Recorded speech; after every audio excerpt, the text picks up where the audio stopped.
Talagang ang lugar dito, maputik hanggang tuhod.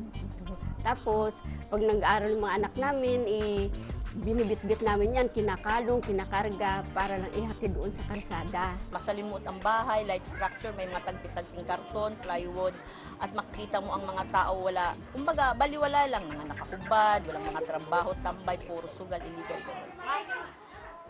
Informal settlers kung tawagin noon sila Mang Cesar, Aling Judith, Carmelita, at Veronica sa Las Piñas City. Iisa lang ang pinangarap nila. Karapat-dapat din lang yata na kami maging isang lehitimong taga Las Piñas dahil siyempre dito lang sa lugar namin, mayroon na kami 22 years. Pinapangarap namin, parang maliit na subdivision, kahit maliliit lang ang sukat ng lot, basta matatawag mong sarili mong iyo. Mapanganib ang buhay na tinatahak ng mga informal settlers.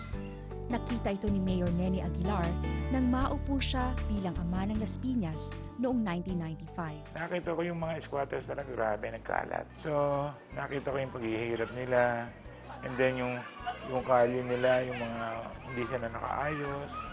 Kasi nagkalat. So, definitely, wala silang parsada. Ang mga impormasyon tungkol sa lahat ng informal settlers ay inilagay ng Urban Poor Office Affairs sa isang database.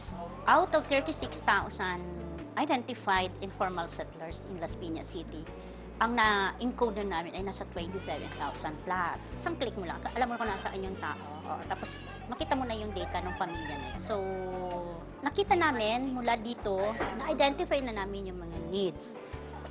Pabahay ang isa sa mga pangangailangan ito. Dahil dito, naglunsad ng isang malawak na programa sa pabahay para sa 36,000 informal settlers ang lungsod ng Las Piñas noong 1995. Nakipagnegosasyon ang LGU sa mga landowners para ibenta ang kanilang lupa sa mababang halaga. Una ay pumayag, galit na galit sila sa squatters eh. Sabi, Mayor, hindi ka na namin iboboto pag hindi mo tinanggal yung squatters eh. So sinabi ko sa kanila na bigyan nyo ng right of way, bigyan natin ng chance yan. Lahat ng problema niya sa buhay, nakakasuporta yung nahihirap na yan. So parang nakakonsensya sila. Sina Mang Cesar at Aling Judith nagbabayad ng 335 pesos kada buwan para sa 25 square meter na lupang sinatatayuan ng kanilang bahay. Buwan na kami naguhulog, kaya magaan lang talaga sa bulsa.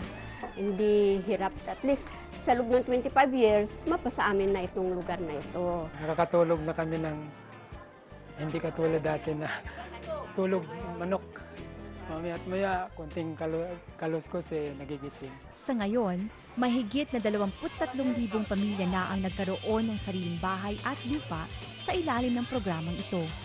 Wala ng squatter sa Barangay Christ the King. At maliban pa sa pabahay, isang panibago at matatag na pamumuhay ang kanilang tinatamasa. Masaya kami dahil hindi na kami nangangamba na nasa darating ng mga araw kami paalisin, kami ididimulis. Ngayon, masaya mapanatag ng kalooban namin dahil nasa amin na yung tinitirhan namin pwesto.